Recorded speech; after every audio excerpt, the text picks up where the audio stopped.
Your price is too high would have to be the scariest and most common form of objection from buyers. It's been around forever. Why then aren't salespeople equally skilled at overcoming that objection? Find out over the next 2 episodes how to deal with price attacks from buyers.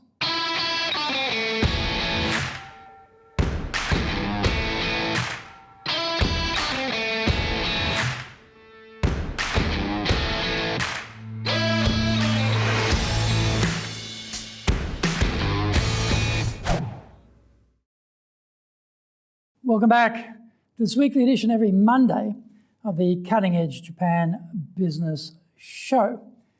I'm your host, Dr. Greg Story, your corporate coaching and training guy, president of Dale Carnegie Training Japan and best-selling author of Japan Sales Mastery and Japan Business Mastery. We are bringing the show to you from our High Performance Center studio in Akasaka, in Minato-ku, the business center of Tokyo. Why the cutting edge? In this show, we are looking at the critical areas for success in business in Japan. We want to help advance everyone's thinking so that we can all be at the forefront of the cutting edge of how to flourish here in this market. This is episode number 155, and we are talking about how to totally smash your price is too high. Part 1. それでは行きましょう. So let's get going. Pricing is usually set by the boss, and salespeople are just there to go out and sell at that designation. The provenance of that price point can be quite varied. In some cases, there is a careful calculation involved. It determines the necessary return to cover direct and indirect costs, or plus make a specified margin of profit. In other cases, a moist index finger is lofted skyward, and a price magically appears. The service industry in particular has a lot of skyward finger waggling going on. The trouble, though, is that salespeople are not convinced by any price-setting methodology. They only believe in the reality of the market. The way they know, the reality is the degree of pushback they get from clients when they are trying to sell. It is also a function of the nerve of the organization to defend the price point when there is the threat of no deal. If the boss tells the salespeople, go out there and sell at that price point, and then the boss folds immediately every time there is buyer resistance, then the salespeople's belief in the validity of that price point is precisely zero. The bosses have to hold their nerve and hold the line. When you have no belief in the value backing up that price point, your ability to sell at that rate is simply squashed.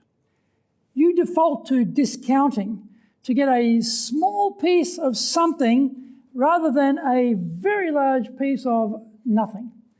Now, the boss is cranky because you are undervaluing the brand and the company's market positioning.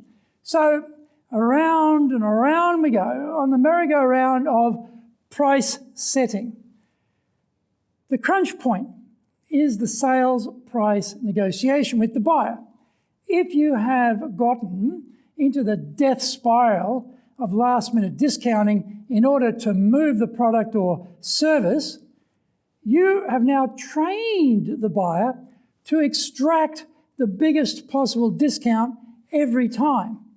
Whenever I have been sucked into price discounting with Japanese buyers, it's like quicksand. You can't get out and are stuck now at that price point or lower.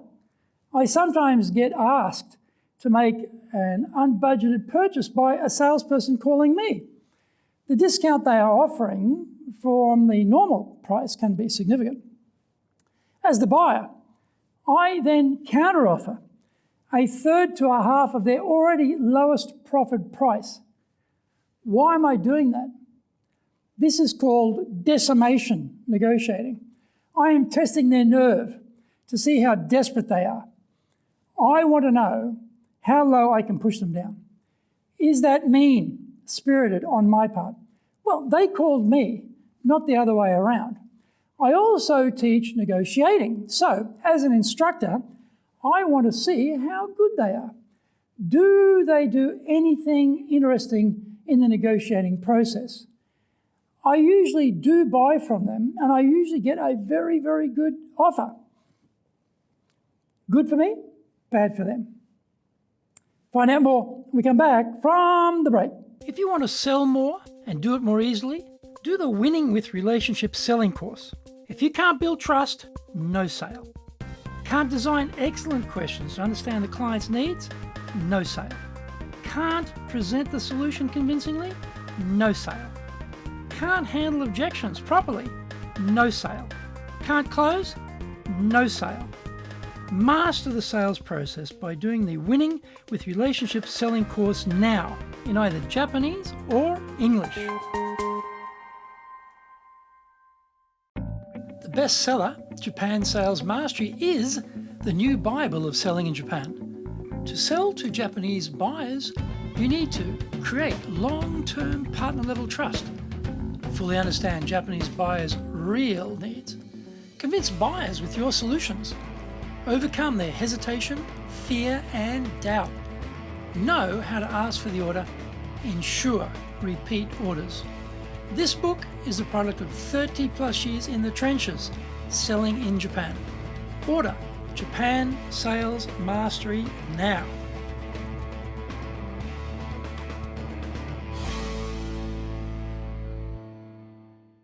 Welcome back. Now, as your sales instructor, I advise that if you are the seller, then don't accept their ridiculous number. If you feel you are now in the decimation negotiating arena, give them an ultimatum on price and a very, very short fixed time to take it or leave it. In the meantime, call tons of other potential buyers. If you have not built up a solid pipeline for your sales, then you are always going to be vulnerable to price decimation.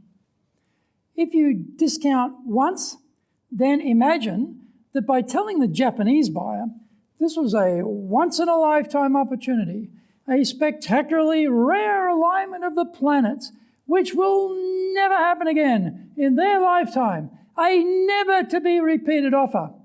You are kidding yourself. The Japanese buyer doesn't hear any of that. What they hear is, I get it for this smaller amount this time. They think, I can probably push harder next time and get maybe I will get it for even less. Don't miss this.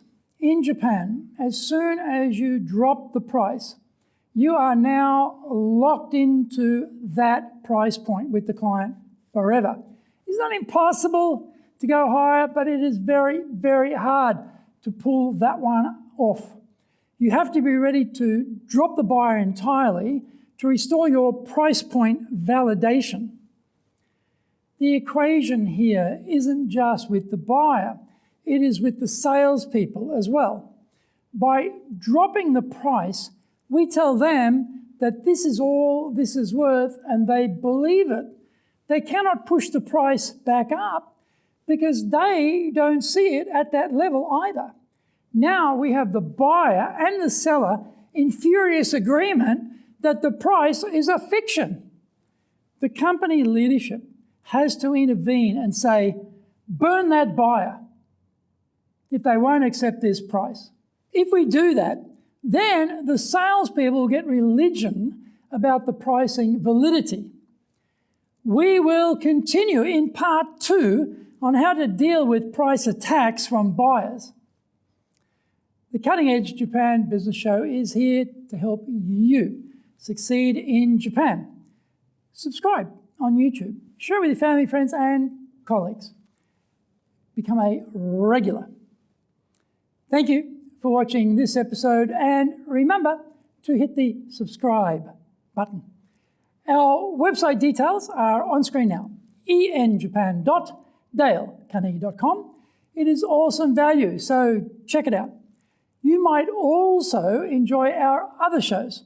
For podcasts, Mondays for the Cutting Edge Japan Business Show, Tuesday for the Presentations Japan series, and every second Tuesday for the Business Tatsujin no Oshie program, Wednesdays for the Sales Japan series, Thursdays for the Leadership Japan series, and every second Thursday for the Business Pro Podcasto show. Fridays, we have the Japan Business Mastery show, and Saturdays, we have Japan's top business interviews.